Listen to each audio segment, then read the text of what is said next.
The rapid growth of consumer interest in locally grown foods over the past decade couldn't have come at a better time for many small and medium-sized farmers. Using conventional farming methods, we couldn't, in commodity markets, there was no way we could make a living on a farm of our size. Tom Davenport moved with his father to Fauquier County in the 1950s, and today his son Matt works with him on the farm. But while they're relative newcomers to pick-your-own operations, they did pioneer some of the marketing techniques that are now making local foods more available to everyone. We created a website for the farm in the year 2000. And that was one of the first websites in Fauquier County and probably in Virginia for farms. For the first time, it was possible for individual farmers to offer niche marketing to a wide range of consumers at a very low price. And his timing couldn't have been better. 10 years ago is when public interest in local foods really began to grow. Matt Benson with Virginia Cooperative Extension says today local foods are a multi-million-dollar business. Over the last 5 years in Virginia, for instance, local foods has grown from about a $17 million industry to an approximately $28 million industry. In total, direct marketing sales has increased about 75% in the last 5 years. Benson says local foods are a win-win for both consumers and farmers. Farmers get to reduce their shipping costs and increase their profits. Consumers who want fresher foods and to reconnect with their food supply are finding it easier and easier to do so. Davenport says it seems to him there's a yearning to reconnect with our farm roots. It became apparent to me that one of the major cultural and historic happenings in the world, really, was the split between people who were involved in agriculture and people who weren't.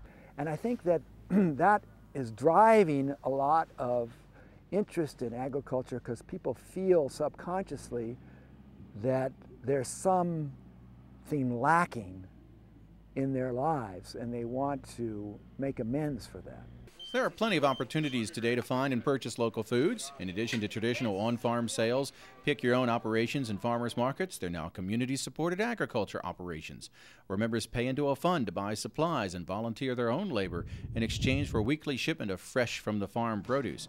There's even online services where CSA members may order specifically what foods they want each week.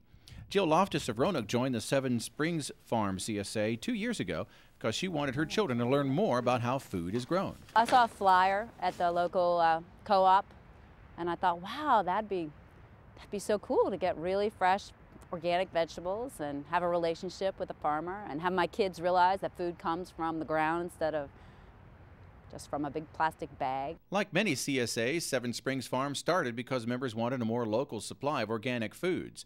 In some respects, the organic foods movement grew up at the same time and is interwoven with the whole local foods phenomenon.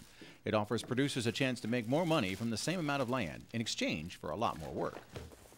You scout your field daily, and you kill what bugs you can by either catching them and putting them in a cup of soapy water, which will drown them, or you squeeze them between your two fingers.